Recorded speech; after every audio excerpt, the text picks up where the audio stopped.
artisan loaf. So we need 6 cups of all-purpose flour. But she wants us to make sure that we weigh it, and so that would be 720 grams. And so I have a postal scale in ounces. So I've converted my bowl and the number of grams into ounces, and I need 33.4 ounces total. So I'm going to just start pouring the flour in until I have 33.4 ounces. And that'll be approximately 6 cups of flour. As I have already told you, I'm using the Icorn all-purpose flour.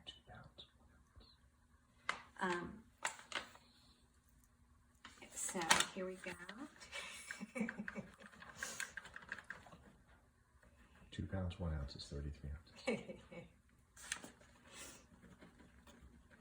So hopefully I have enough flour in here. I have plenty more, but we'll see.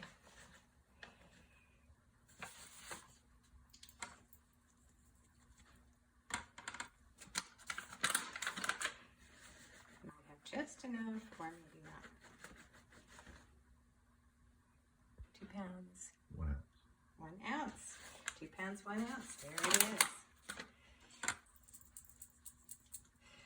So there's the flour. So I have so we're going to combine the flour plus sea salt, 1.5 teaspoons sea salt. And I use real salt by Redmond. Yes, we use a lot of salt. So by the 10-pound jug. So I also have the sourdough starter, and it takes a 1/4 cup of the sourdough starter. So I'm going to measure that. This measuring cup is so old that it's, whoops, wrong side. It's kind of fading, so, but it doesn't have to be exact. So 1/4 cup, there we go. And then I have 2 cups of warm water, and it is warm to the touch. So I'm going to put them all in I have a KitchenAid with a bread hook on it. So I'm going to put everything in here. So I've got the warm water.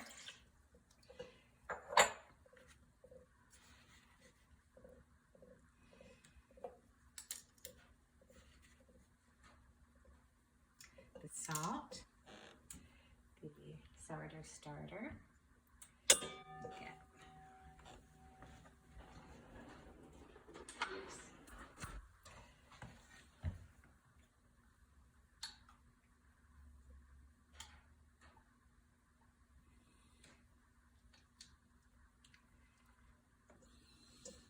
And I'm going to put the flour in.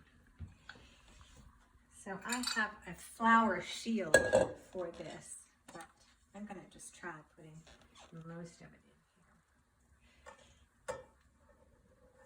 Flour shield is so you don't get a white face when you're putting it in the KitchenAid mixer. But this seems a little easier. So basically, it's going to mix up into a shaggy dough. And then, amazingly, and I've never had this with bread before because I've always used yeast, but she suggests letting it ferment or sit for 24 hours or less, at least 5 to 8 hours. So fermenting or souring overnight. So it's evening, and then we'll bake tomorrow. So here we go.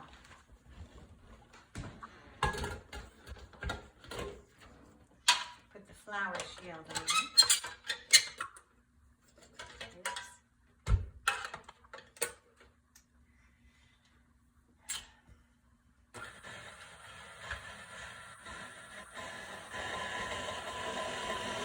So it's going to be a shaggy dough when it's all Obviously, you can do it by hand. Certainly does make it easier if you have a red hook with a KitchenAid. Okay, here it is. Here, come on closer. Come closer so you can look. So it looks pretty much like it's mixed. Let me just, oh, shaggy is true. So make sure I got all the flour mixed in, and it looks like pretty much I did. So this is, I'm just going to cover this and let it sit overnight to sour. And then we'll bake tomorrow. So here we go.